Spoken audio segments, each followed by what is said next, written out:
Well, we're learning how to accept other people the way they are. When we can accept them, we can agree with them because it doesn't, we're not challenging our own way of being. We're not challenging our own way of thinking. We are so sure in our way of thinking, we are so sure in our way of being that we don't need to prove it to somebody else. We don't need someone else to validate it for us. We're not saying that this is the way that I am and I need your approval to let me be this way. And if you don't agree with what I am saying, I can't be this way. I don't have permission. So I need permission from you. You see, when we are trying to convince somebody to agree with us, that's essentially what we're doing. You may not think it that way. You may go, well, it's the actual thing that I'm talking about. No, it's not. You got to look deeper. Okay. Think about it. When you're sharing something with somebody, you can tell when they're not open to listen to it. You can tell when they just are really, really defensive. And when you can recognize that, what do you do? Do you just pretend like you don't see it and just kind of keep on going? Or are you very obvious and you look at it and you realize that they aren't open to hearing what it is that you're talking about? And at that point, if you were to ignore it, what would be the reason for ignoring it? Right? You're like, when we do that, we're literally just asking to be in a fight, asking for the argument, asking to create the conflict. There's no point to do it. So when that happens and we can see that they are not open to seeing it in a new perspective, they're not open to agreeing with what it is that we're saying. You can see that they got their defenses up. At this point, we stop trying to go and share our way of doing things, and we listen to what it is that they're wanting and be with the flow and agree with them. And remember that agreeing with them is respecting their opinions. It's showing somebody respect. It is showing them that we accept them for the way that they are, for the way that they think, for the way that they act, for the way that they like to live. And we are respecting that of them. Everybody wants to be respected. They want to feel free.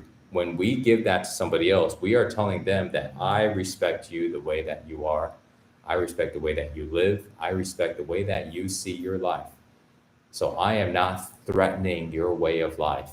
I'm not threatening the way that you like to do things. Okay. When you do that to somebody, they will really appreciate it because other people don't know how to do it. Okay. So when you are that person that can do that for somebody, everybody loves you. Okay. Because when you're around people that usually you don't agree with, you're right and flow with them.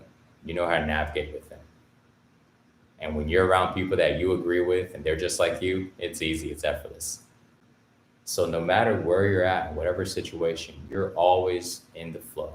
This is what it means to be in flow. Like a water that fits into this shape and then it fits into this shape. You are like water.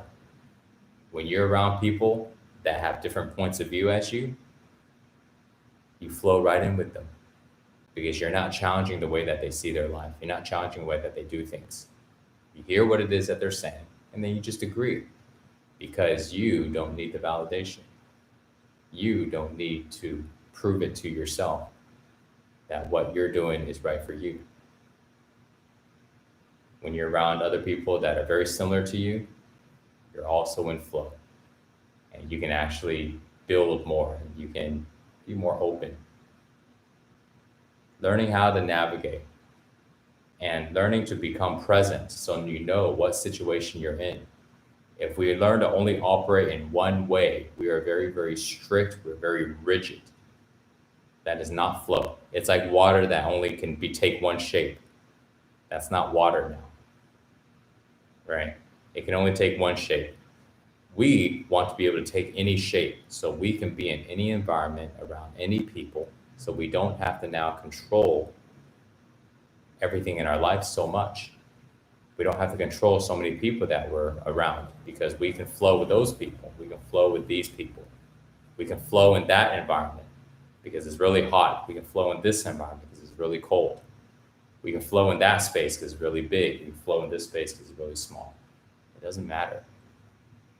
That is self-mastery.